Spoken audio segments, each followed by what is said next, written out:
तो जो main symptom है वो है खाना अटकना, पेट में भारीपन लगना, पेट में दर्द होना, डायरिया होना या कॉन्स्टिपेशन होना या कभी कभी पीलिया हो जाना। ये सब सिम्टम है हमारे डाइजेस्टिव ट्रैक्ट की दिक्कतों के। हार्ड स्टूल आ रहा है या फिर कुछ लोगों को जब सिम्टम बढ़ते हैं तो उनको अपनी फिंगर यूज़ करनी पड़ती है इनफेक्ट स्टूल निकालने के लिए। तो ये सारे सिम्टम्स डिनोट करते हैं कि कॉन्स्टिपेशन पेशेंट को डेवलप हो रहा है। फिर कॉन्स्टिपेशन कुछ अंदरूनी बीमारियों का लक्षण हो सकती है। अगर किसी को डायबिटीज़ है या थायराइड की दिक्कत है, ऐसे मरीजों को कॉन्स्टिपेशन हो सकती है। और स्टूल के अंदर ब्लड आ रहा है तो ये कैंसर का सिम्टम हो सकता है। इसके अलावा पेट का ट्यूबरक्लोसिस, इसके अंदर भी कॉन्स्टिपेशन हो सकती है। या मोशन में ब्लड आ रहा है या पेट टाइट हो रहा है या अचानक से भूख लगना बंद हो जाना, अचानक से वेट लॉस होने लग जाना विदाउट एनी रीज़न, फीवर आने लगना या फिर मोशन के रास्ते में, लैट्रिन के रास्ते में दर्द होने लगना कि वाइट कलर स्टूल है आपका, तो मतलब आपका कि लीवर की जो डक्ट में ब्लॉकेज है, उसमें ट्यूमर हो सकता है, उसमें स्टोन हो सकता है। Black stool is very unusual, जैसे आपने कपड़े पहने हैं। पेट में दर्द होने लग गया, डिस्टेंशन फील हो रहा है। तो ये सारे सिम्टम, इनको हम इरिटेबल बॉवल सिंड्रोम बोलते हैं। जैसे उम्र बढ़ती है कॉन्स्टिपेशन होने के चांस बढ़ सकते हैं। कि स्टूल के साथ या स्टूल से पहले अगर blood fresh drop by drop आ रहा है और स्टूल के साथ मिक्स नहीं हो रहा है तो ये डिनोट करता है कि पेशेंट को पाइल्स हो सकते हैं। सिर्फ कॉन्स्टिपेशन के लिए ज़्यादा घी खाना, I don't think it's a good treatment. तो आप थोड़ी मात्रा में 10 ग्राम घी per day, I think it's a safe limit, यहाँ तक घी ले सकते हैं। लिवर के पेशेंट होते हैं, इनको पेट में पानी ऑलरेडी बन रहा है, उनको हम बोलते हैं कि भाई पानी का इंटेक आप कम रखिए। तो एक नॉर्मल हेल्दी पर्सन के लिए 2.5 से 3 लीटर का पानी का इंटेक होना बहुत। First of all remember, excess of anything is bad.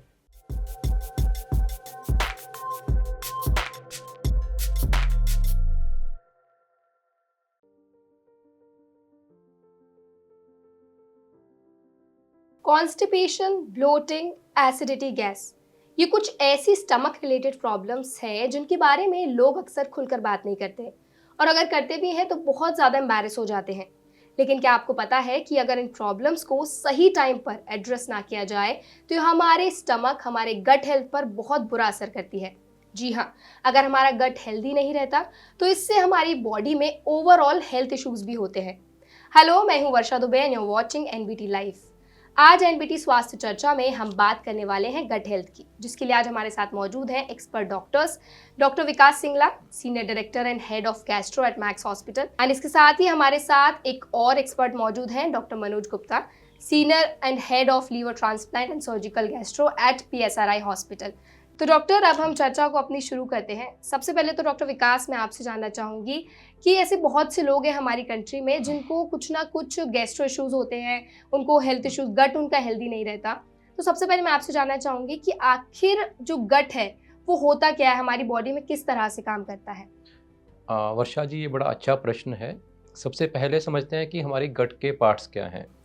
हमारी गट हमारे मुंह से ही शुरू हो जाती है। सबसे पहले हमारी चेस्ट में फूड पाइप होती है, तो जिसका काम है कि खाने को हमारे पेट में ट्रांसफ़र करना। तो अगर फूड पाइप में दिक्कत है तो मरीज को लगता है कि उसका खाना अटक रहा है और कई बार उसको चेस्ट में पेन भी हो सकता है।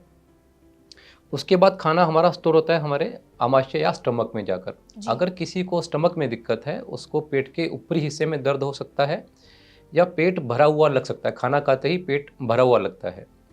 उसके बाद आती है छोटी आंत या स्मॉल इंटेस्टाइन, जिसका काम है हमारे फूड को डाइजेस्ट करना। अगर छोटी आंत में दिक्कत है तो मरीज को नाभि की तरफ पेन हो सकता है या मरीज को लूज स्टूल आ सकते हैं। और उसके बाद जो हमारा खाने का वेस्ट बनता है वो बड़ी आंत में बनता है और बड़ी आंत के थ्रू ये निकल जाता है। तो अगर बड़ी आंत में दिक्कत है तो पेट के निचले हिस्से में दर्द हो सकता है या कॉन्स्टिपेशन हो सकती है। इसके अलावा पेनक्रियाज और लिवर भी डाइजेस्टिव सिस्टम के पार्ट हैं। अगर लिवर में दिक्कत है, पीलिया हो सकता है, पेट में पानी भर सकता है। और अगर पेनक्रियाज में दिक्कत है तो मरीज को पेट में सीवियर पेन हो सकता है या कभी कभी लूज मोशन आ सकते हैं।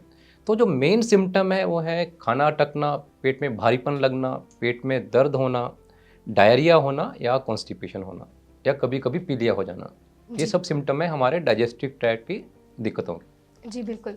डॉक्टर मनोज, जैसे कि अभी डॉक्टर विकास ने हमें बताया कि कैसे हमारा गट का काम करता है, तो मैं आपसे जानना चाहूँगी कि कब मेडिकली बोला जाता है कि किसी व्यक्ति को कॉन्स्टिपेशन है या वो कॉन्स्टिपेटेड है?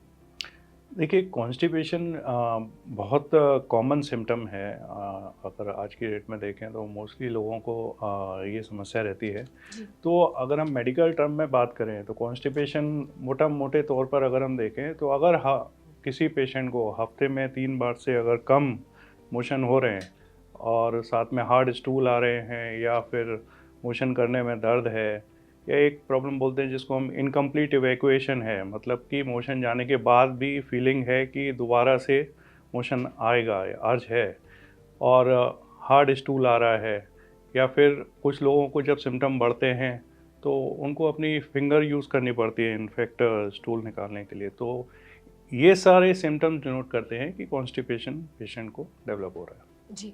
डॉक्टर विकास, मैं आपसे जानना चाहूँगी कि अगर हम कॉन्स्टिपेशन की बात करते हैं तो वो मेजरली किन कारणों की वजह से होता है? अगर आप कॉजेज़ पे थोड़ा हमें बताएं उनके तो बारे में। मैडम, अगर किसी को कॉन्स्टिपेशन है, इसका मतलब है कि बड़ी आंत के अंदर दिक्कत है।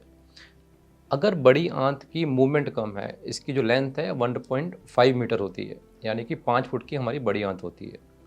अगर बड़ी आंत की जो मूवमेंट कम है, स्लो हो गई है, उसमें कॉन्स्टिपेशन हो सकती है। और देखा गया है कि उम्र के साथ साथ बड़ी आंत की मूवमेंट कम हो जाती है। और यदि आपकी फिजिकल एक्टिविटी कम है, आपका ऑफिस जॉब है, आप दिन में एक्सरसाइज नहीं करते हैं, इससे भी आपकी बड़ी आंत की मूवमेंट कम हो जाती है। ओके। तो उम्र बढ़ने से, फिजिकल एक्टिविटी ना होने से हमें कॉन्स्टिपेशन हो सकती है। फिर हमारा डाइट, अगर डाइट के अंदर फाइबर इंटेक कम है तो उससे भी हमें कॉन्स्टिपेशन हो सकती है। फिर कॉन्स्टिपेशन कुछ अंदरूनी बीमारियों का लक्षण हो सकती है। अगर किसी को डायबिटीज़ है या थायराइड की दिक्कत है, ऐसे मरीजों को कॉन्स्टिपेशन हो सकती है। इसके अलावा कुछ सीरियस इश्यू, जैसे कि अगर किसी को बड़ी आंत का कैंसर है, अगर किसी की उम्र 70-80 साल है, ज़्यादा उम्र है, और पहली बार कॉन्स्टिपेशन हो रही है और स्टूल के अंदर ब्लड आ रहा है, तो ये कैंसर का सिम्टम हो सकता है। इसके ओके। अलावा पेट का ट्यूबरक्लोसिस, इसके अंदर भी कॉन्स्टिपेशन हो सकती है। आमतौर पर कॉन्स्टिपेशन के जो कारण है ज़्यादा सीरियस नहीं होते हैं, कैंसर नहीं होता है।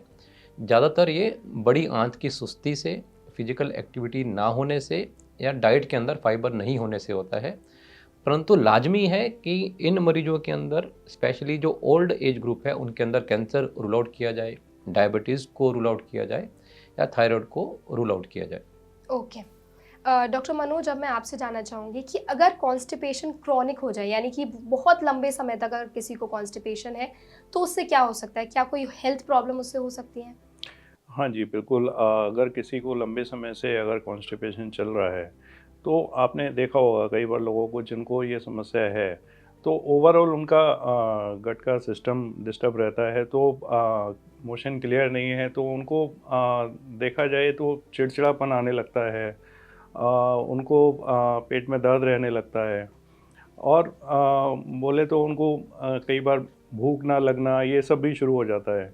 तो अगर क्रोनिसिटी बढ़ती है तो डेफिनेटली ये एक पेशेंट की ओवरऑल लाइफस्टाइल को अफेक्ट करता है, जी। और जिसकी वजह से उसके काम पर भी इफ़ेक्ट आता है। ओके। तो यू कैन से कि ये ऐसा सिम्टम है जो कि क्रोनिसिटी की तरफ रहता ही है और ओवरऑल हमारी डेली रूटीन को अफेक्ट करता है। ओके। ओके। तो डॉक्टर विकास, जैसे कि डॉक्टर मनोज ने बताया कि अगर कॉन्स्टिपेशन को सही समय पर उसको ट्रीट ना किया जाए तो और भी काफ़ी सारे हेल्थ इश्यूज हो सकते हैं। तो उससे जुड़ा एक सवाल मैं आपसे पूछना चाहूँगी, जैसे कॉन्स्टिपेशन से क्या पेट में ब्लोटिंग और ये सारी समस्याएं भी हो सकती हैं? तो मैडम, सबसे पहले हम समझते हैं ब्लोटिंग क्या है। जी, हमारे बिल्कुल। पास बहुत सारे मरीज आते हैं कि जी। हमें ब्लोटिंग हो गई है। हुँ। तो ब्लोटिंग का सही मतलब है कि या तो पेट फूल जाना या पेट में ज़्यादा गैस बनना। अब कॉन्स्टिपेशन ब्लोटिंग कर सकती है। तो आप इमेजिन कीजिए कि हमारे घर में एक कोने में घर में कूड़ा नहीं होना चाहिए। बिल्कुल। इमेजिन करो हमारे गली में या घर के अंदर एक साइड में कूड़ा पड़ा हुआ है। हुँ। तो हम देखेंगे कुछ दिन के बाद उसमें से स्मेल आना शुरू हो जाती है और उसमें से गैस बनना शुरू हो जाती है, जी। क्योंकि उस कूड़े के ऊपर बैक्टीरिया एक्ट करते हैं। तो जब भी किसी हमारे शरीर के अंदर बैक्टीरिया एक्ट करेंगे, उसमें गैस बनने की संभावना होती है। अब कॉन्स्टिपेशन का क्या मतलब है कि जो हमारी बड़ी आंत में स्टूल है बाहर नहीं निकल पा रहा है, वो हमारी बड़ी आंत में फंस गया है। तो ऐसे स्टूल के ऊपर बैक्टीरिया फर्मेंटेशन करते हैं।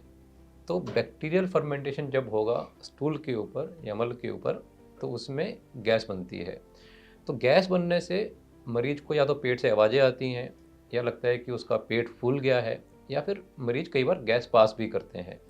तो कॉन्स्टिपेशन का एक डायरेक्ट रिलेशन होता है ब्लोटिंग से। तो जब भी मेरी ओपीडी में पेशेंट आते हैं कि उनको ब्लोटिंग है, तो मेरा नेक्स्ट प्रश्न होता है कि क्या आपको कॉन्स्टिपेशन है।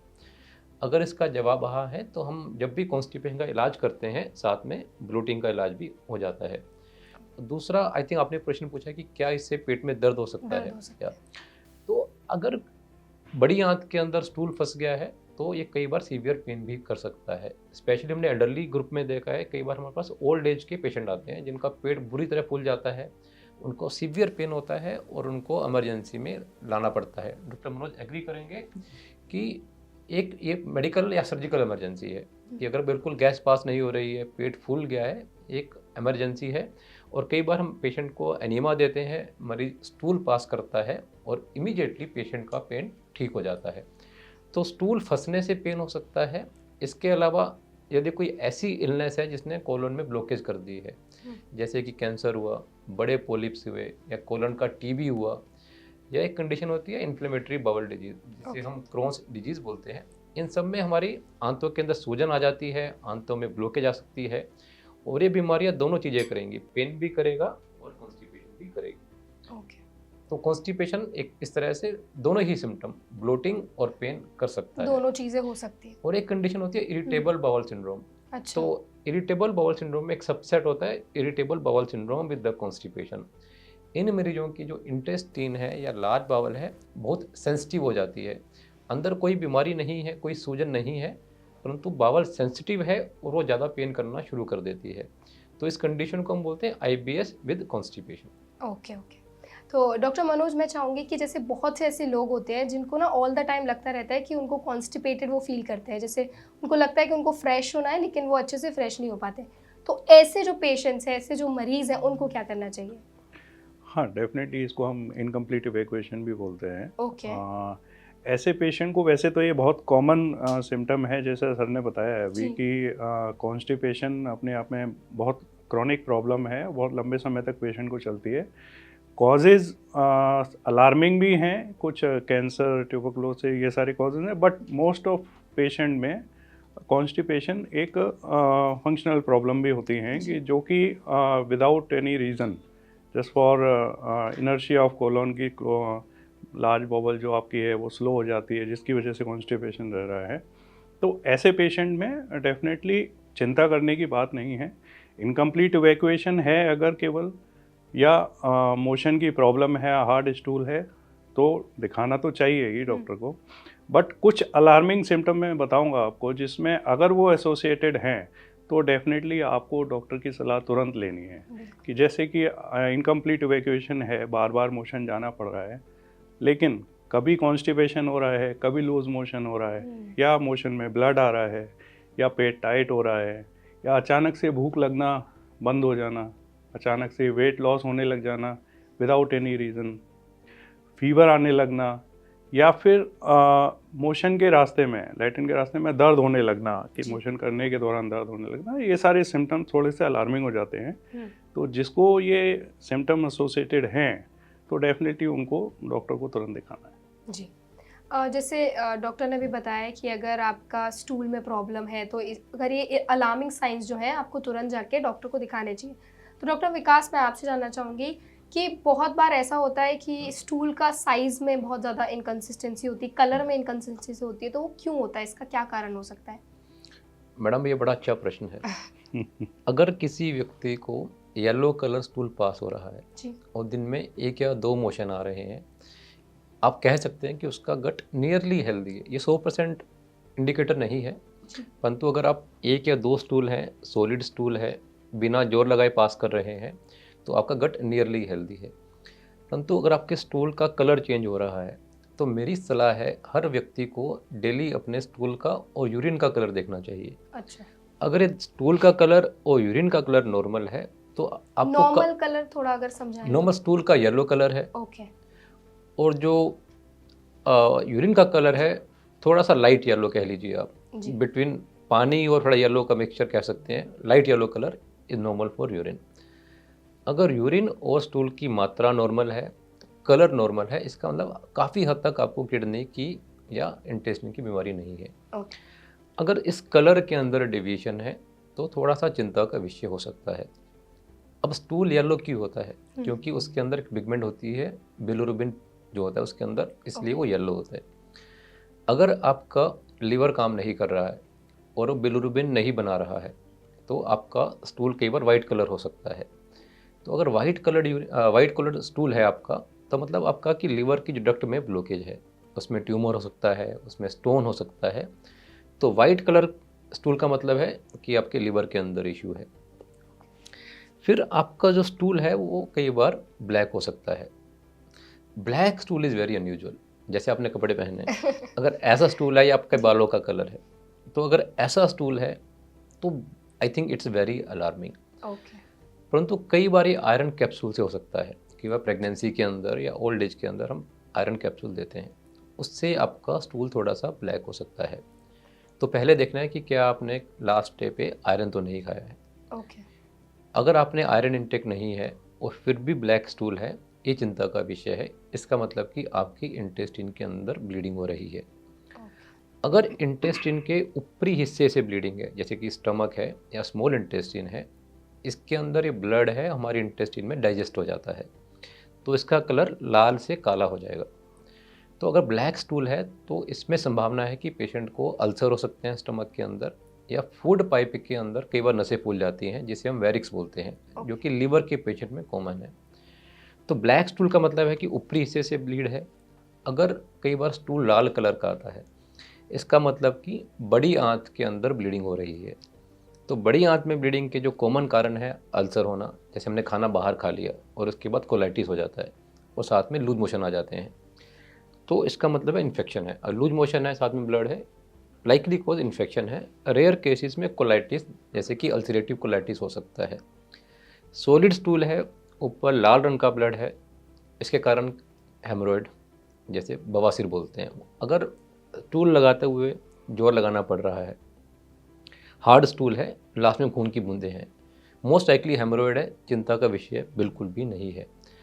अगर स्टूल और ब्लड आपस में मिल गए हैं कि इकट्ठा घुल गए हैं, तो ये हो सकता है कि या तो अल्सर है रेक्टम के अंदर, या फिर एल्डरली के अंदर cancer should be ruled out. Manoj agree करेंगे बिल्कुल। अगर कोई मेरे पास 70 साल का व्यक्ति आता है, हार्ड स्टूल पास कर रहा है और उसके साथ में ब्लड मिक्स हो गया है, तो मेरे को चिंता है कहीं कोलन कैंसर तो नहीं है, इमीडिएट उसको इन्वेस्टिगेशन करना चाहिए।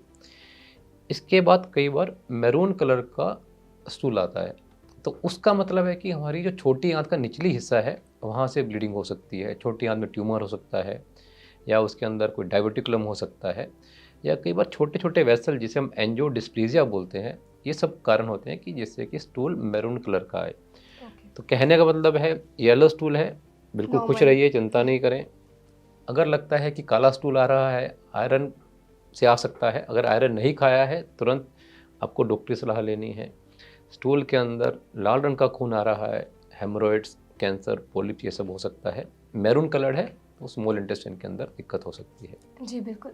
डॉक्टर मनोज, अब मैं आपसे जानना चाहूँगी, जैसे बहुत से ऐसे लोग हैं अगर उनको स्ट्रेस एंजाइटी होता है तो वो बहुत ज़्यादा कॉन्स्टिपेटेड फील करते हैं।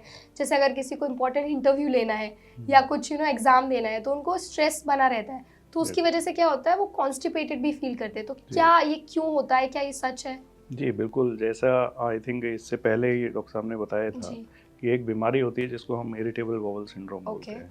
इसके दो पार्ट होते हैं, एक कॉन्स्टिपेशन प्रीडोमिनेंट जिनमें होता है, एक दूसरा आपने देखा होगा साथ में, जैसा आपने अभी बताया एग्ज़ाम रिलेटेड अगर एंजाइटी है तो लूज मोशन होने लग जाते हैं कुछ लोगों को।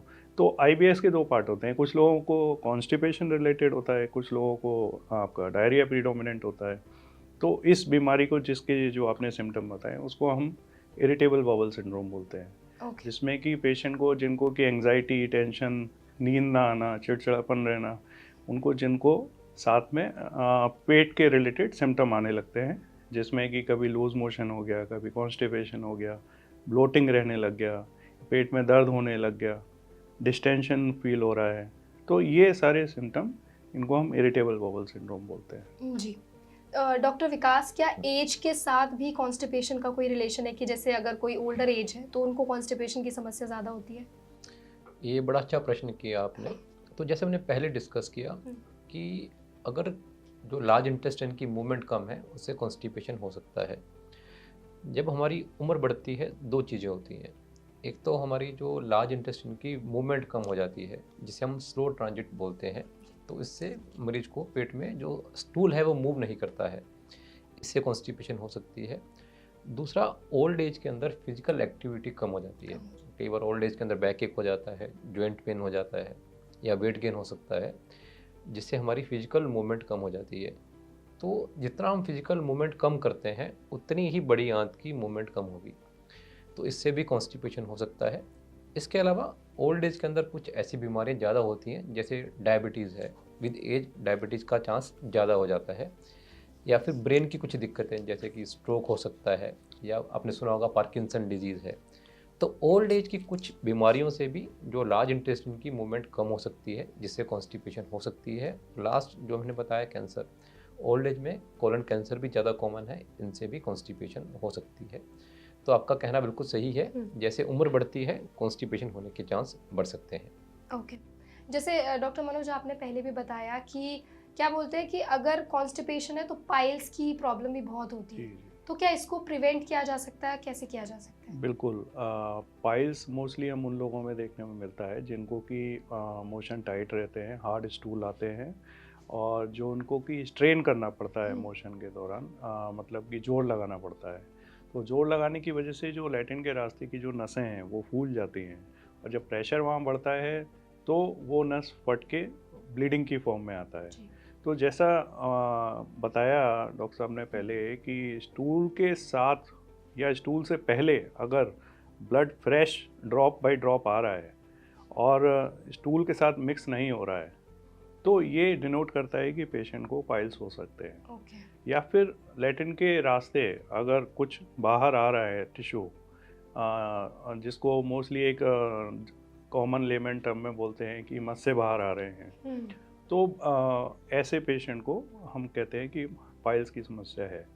तो जिनको ये समस्या है, या जिनको जैसे बताया कि शुरुआत है, अभी जस्ट एक दो एपिसोड हुए हैं जिसमें कि थोड़ा बहुत ब्लड आना शुरू हुआ है, उन लोगों को बेसिकली ध्यान देना है कि कॉन्स्टिपेशन अवॉइड करना है। कॉन्स्टिपेशन अवॉइड करेंगे जिसके लिए कि कुछ आपको अपनी डेली लाइफ रूटीन चेंज करना है, अपनी कुछ डाइटरी हैबिट्स चेंज करनी है। डेली लाइफ रूटीन में बोलूँगा मैं कि अपना टेंशन फ्री रहें, हाइड्रेशन अच्छा रखें, पानी अच्छे पिएं, रेगुलर एक्सरसाइज करें, और डाइट में अगर हम देखें तो हाई फाइबर डाइट लें। फाइबर्स का इंटेक अगर अच्छा रहेगा, स्पाइसेस कम रहेंगे अगर डाइट में, पानी का इंटेक अच्छा रहेगा, तो कॉन्स्टिपेशन होने के चांसेस कम होते हैं। और अगर जिनको पाइल्स है और काफ़ी टाइम से चल रहा है, बार बार ये एपिसोड हो रहे हैं, या फिर जिनके जो बताया लेमन टर्म में कि मस्से बाहर आ रहे हैं या कुछ लैटिन के रास्ते बाहर आ रहा है, तो डेफिनेटली फिर सर्जन से मिलना है। बिकॉज अगर ये हाई ग्रेड पाइल्स होते हैं, हाई ग्रेड हेमरॉइड्स होते हैं, उनको हमें ऑपरेट करना होता है। इसको surgical removal initial early stage में लेज़र मेथड से भी ट्रीटमेंट पॉसिबल है, और बाद में इसको अगर ये बढ़ जाते हैं तो सर्जिकली इसको ट्रीट किया जा सकता है। It's a treatable disease. तो अगर ये है तो इसमें चिंता का विषय नहीं है, इसका क्योर है। डॉक्टर, जैसे अभी आपने बताया कि स्पाइसी फूड भी नहीं खाना चाहिए, तो क्या स्पाइसी फूड का कॉन्स्टिपेशन पे, कुछ हमारे स्टमक पे बुरा असर पड़ता है? ऐसे बहुत से लोग हैं ये भी कहते हैं कि ग्रीन चिली अच्छी होती है और जो रेड चिली होती है वो हमारे स्टमक के लिए अच्छी नहीं होती, तो उस पर थोड़ा हमें बताएं कि क्या ये सच है? हाँ, डेफिनेटली। ये जो चिली वाला आपने सवाल किया है, आपने देखा भी होगा कि अगर मोस्टली लोग जो वीकेंड में पार्टी वगैरह करते हैं तो वो नेक्स्ट डे उनको फील होता है कि बर्निंग सेंसेशन हो रहा है लोकल एरिया में, है ना, इसको प्रूराइटिस बोलते हैं हम। तो वो बहुत कॉमन है ऐसे। और मोस्टली जिनको कॉन्स्टिपेशन है, या मान लीजिए कई बार हमने देखा है इसका ज़्यादा इनटेक अगर होता है तो वो ब्लीडिंग की फॉर्म में भी हो जाता है, वहाँ अल्सर, लोकल एरिया में अल्सर तक बन सकते हैं। जी। तो डेफिनेटली हम तो प्रमोट नहीं करेंगे कि आपको ग्रीन या रेड चिली ज़्यादा खाएं, जी तो जी, कम ही थैंक रखना यू चाहिए। डॉक्टर मनोज।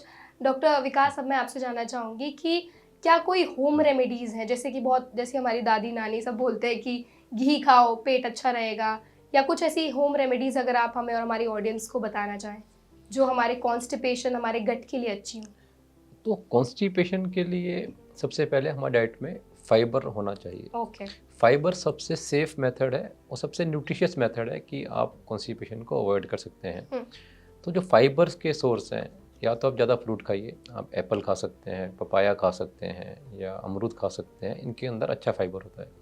या फिर आप सैलेड का इंटेक ज़्यादा कर सकते हैं, या फिर इनसोल्यूबल फाइबर जो कि हमारे दलिया, जो व्हीट ब्रान होता है दलिया, तो इन सब के अंदर फाइबर ज़्यादा है, और फाइबर ज़्यादा होने से आपके स्टूल का बल्क ज़्यादा बनता है और इससे आपका कॉन्स्टिपेशन ठीक हो सकता है। घी के बारे में, घी एक लुब्रिकेंट है। ओके। तो जब अगर डाइट में घी ज़्यादा है तो हमारे स्टूल को इट विल लुब्रिकेट, वो चिकना बना देगा और वो हमारे इंटेस्टिन में आराम से स्लिप हो सकता है। बट बहुत ज़्यादा मात्रा में घी खाना भी ठीक नहीं है। जो हमारा डेली फैट इंटेक है that should be 30 gram per day. तो उसमें आप 10 से 15 ग्राम घी यूज़ कर सकते हैं, और जो बाकी 15 ग्राम है वो बाकी ऑयल आप यूज़ कर सकते हैं। सिर्फ कॉन्स्टिपेशन के लिए ज़्यादा घी खाना, I don't think it's a good treatment. तो आप थोड़ी मात्रा में 10 ग्राम घी per day, I think it's a safe limit, यहाँ तक घी ले सकते हैं। Not for the sake of treatment of constipation but as a part of your diet. Okay, thank you doctor Vikas. Doctor Manoj, अब मैं आपसे जानना चाहूँगी, जैसे डॉक्टर विकास ने अभी कुछ डाइटरी हैबिट्स बताई कि अगर आप फाइबर ज़्यादा खाते हैं तो आपका गट हेल्दी रहता है, तो क्या कुछ ऐसे डाइट में हमें ऐसी कौन सी चीज़ें हैं जो शामिल करनी चाहिए, और कौन सी ऐसी चीज़ें जिनको अवॉइड करना बहुत ज़रूरी है? हाँ, डेफिनेटली देखिए, डाइट तो आजकल हम देखें कि हर मरीज का ये सवाल होता है कि हमें डाइट क्या रखनी चाहिए। तो मैं किसी डिजीज़ स्पेसिफिक डाइट नहीं बताऊंगा, मैं बोलूँगा कि आपको बैलेंस डाइट रखना चाहिए। सारे पेशेंट को मैं बोलता हूँ आपको डाइट में सब कुछ खाना है, बट बैलेंस रखना ज़रूरी है। जैसा सर ने बताया कि फ़ैट का मात्रा ज़्यादा नहीं होना चाहिए, बट ऐसा भी नहीं कि हमें फ़ैट खाना ही नहीं है ना। तो जो लिमिट है 10 ग्राम की, वो तो एटलीस्ट लेना ही है। प्रोटीन का इंटेक अच्छा रहना चाहिए, कार्बोहाइड्रेट भी रहना चाहिए।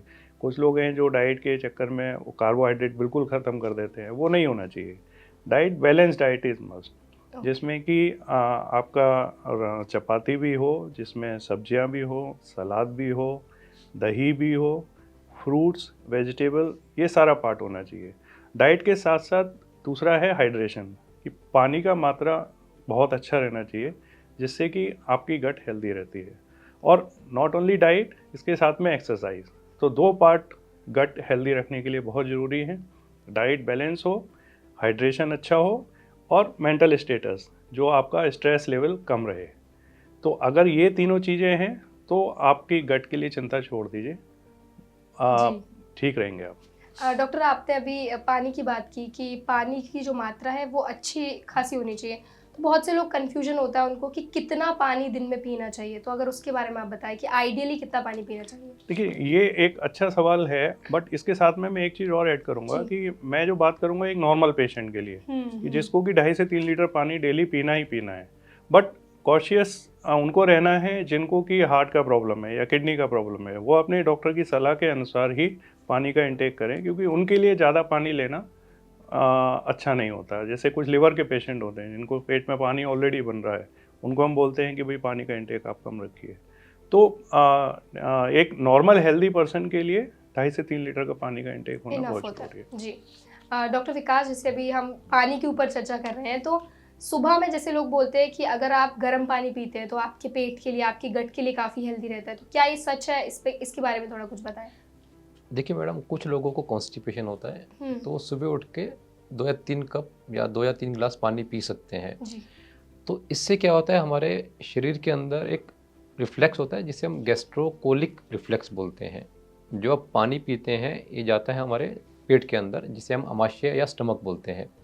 तो जैसे ही हमारा पेट फूल जाता है वो हमारी बड़ी आंत को एक सिग्नल भेजता है जिसे हम गैस्ट्रोकोलिक रिफ्लेक्स बोलते हैं, और बड़ी आंत के अंदर एक कॉन्ट्रैक्शन आती है, तो इस कॉन्ट्रैक्शन से हमारा स्टूल पास हो जाता है।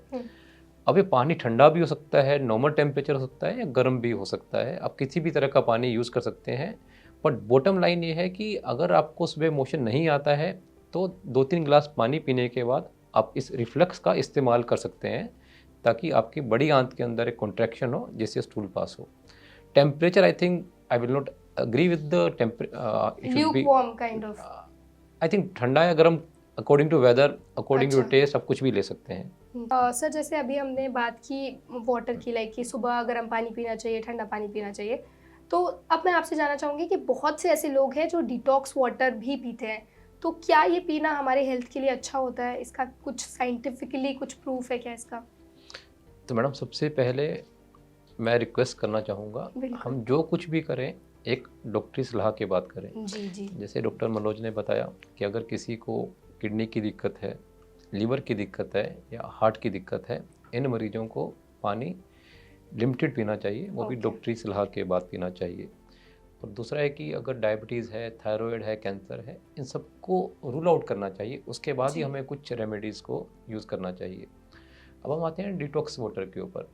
इसके पीछे कोई साइंटिफिक एविडेंस नहीं है कि डिटॉक्स वाटर से कॉन्स्टिपेशन ठीक होगा या नहीं होगा, परंतु आई थिंक जो इसके पीछे मेन फिलोसफी है, पानी ज़्यादा पीना है, कि पानी ज़्यादा पीने से जो मूवमेंट आती है पेट के अंदर, उससे कॉन्स्टिपेशन ठीक हो सकती है। ये पानी नॉर्मल वाटर हो सकता है या डिटॉक्स वाटर हो सकता है, but it should be a clean water. जी पानी का साफ होना ज़्यादा ज़रूरी है। वो बिल्कुल बिल्कुल। डॉक्टर मनोज, मैं आपसे जानना चाहूँगी, जैसे हम बात करते हैं हर्बल टीज़ की भी, तो लोग बोलते हैं कि हर्बल टी आपके पेट के लिए बहुत अच्छी होती है, क्या ये बात सच है? और क्या सच में हर्बल टी हमारे गट के लिए हेल्दी होती है? देखिए, इसमें भी सेम है कि कोई साइंटिफिक एविडेंस तो नहीं है, ओके।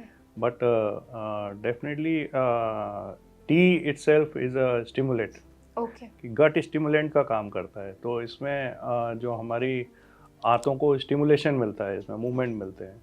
तो इट्स नॉट ओनली कि आप ग्रीन टी पी रहे हैं, बट आप कोई भी अगर स्टिमुलेंट लेते हैं, जैसे कैफीन है या कॉफ़ी है या फिर टी है, तो ये सारे डेफिनेटली हेल्प करते हैं गट को स्टिमुलेट करने में। ओके, कॉफ़ी पीना हेल्दी रहता है हमारे गट के लिए?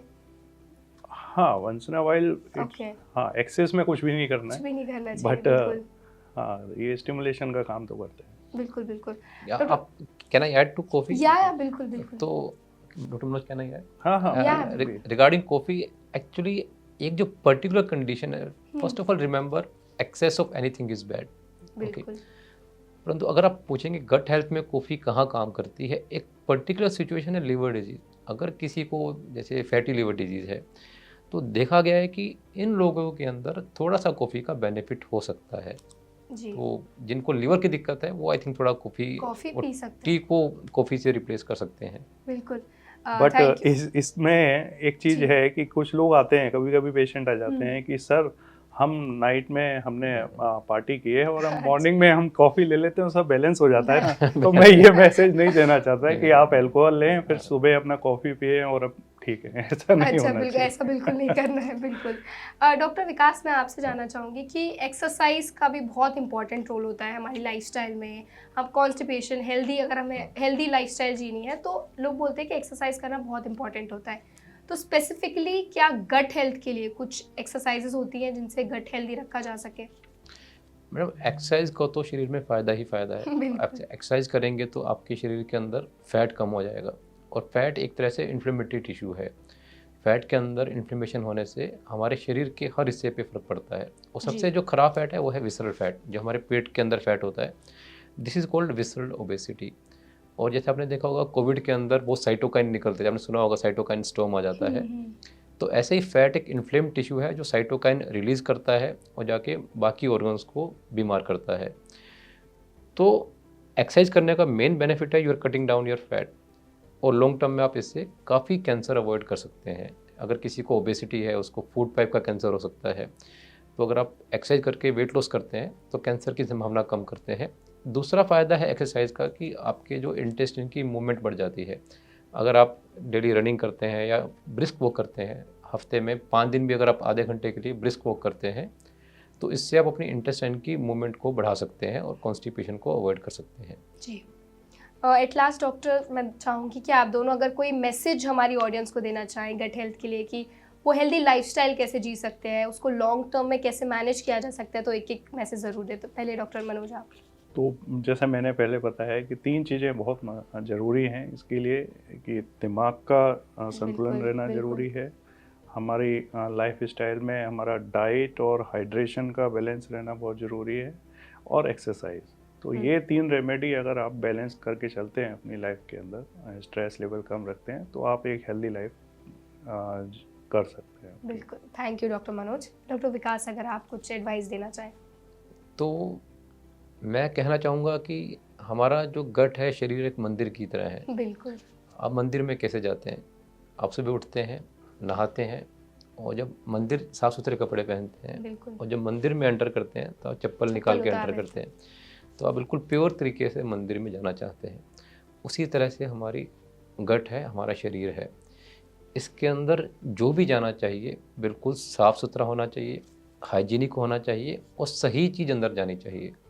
जैसे कि आजकल देखते हैं कि आप बच्चों में देखिए कितनी ओबेसिटी बढ़ रही है, क्योंकि वो ज़्यादा फास्ट फूड प्रेफर करते हैं। जब आप बच्चों के घर में बर्थडे पार्टी अरेंज करते हैं, आप क्या मंगवाते हैं? केक है, केक, समोसे हैं। Pizza, burger. बिल्कुल। ये बिल्कुल ही ख़राब चीज़ें हैं। हमारे शरीर के अंदर बिल्कुल भी चीज़ें नहीं जानी चाहिए। हमें अपनी डाइट के अंदर नेचुरल चीज़ें ज़्यादा से ज़्यादा इस्तेमाल करनी चाहिए। नेचुरल का मतलब है कि आप डायरेक्ट प्रकृति ने आपको प्रोवाइड की है, आप उसको डायरेक्ट खा सकते हैं, जैसे कि फ्रूट है, सैलेड है। तो अगर आप नेचुरल चीज़ों का ज़्यादा इस्तेमाल करते हैं, आप अपने गट को बिल्कुल हेल्दी रख सकते हैं। साफ़ सुथरा खाइए, सही चीज़ें खाइए। डॉक्टर मनोज ने बिल्कुल सही बताया, तनाव से दूर रहें, एक्टिविटी करें। आप 90% बीमारियों को अवॉइड कर सकते हैं। स्ट्रेस अवॉइड करके, एक्सरसाइज करके, सही खाना खा के आप 90% हॉस्पिटल विजिट्स को, 90% कैंसर्स को, ये एक रफ एस्टिमेट है, हाँ, बिल्कुल। परंतु मेरा मानना है अगर आप इन चीज़ों को फॉलो करते हैं, 80 to 90% बीमारियों को आप अवॉइड कर सकते हैं, आप खुश रह सकते हैं। बिल्कुल। Thank you so much doctor Vikas, thank you so much doctor Manoj. आज आपने हमें और हमारे सभी दर्शकों को गट हेल्थ पर इतनी इम्पोर्टेंट जानकारी दी, अपना कीमती समय हमें दिया, उसके लिए आपका बहुत बहुत धन्यवाद। धन्यवाद। तो दोस्तों, इसके साथ ही हमें उम्मीद है कि आज का एपिसोड आपको बेहद पसंद आया होगा। अगर आपके कोई सवाल है, आप हमें कमेंट सेक्शन में बता सकते हैं। इसके साथ ही इस वीडियो को लाइक करें, शेयर करें और चैनल को सब्सक्राइब करना ना भूलें।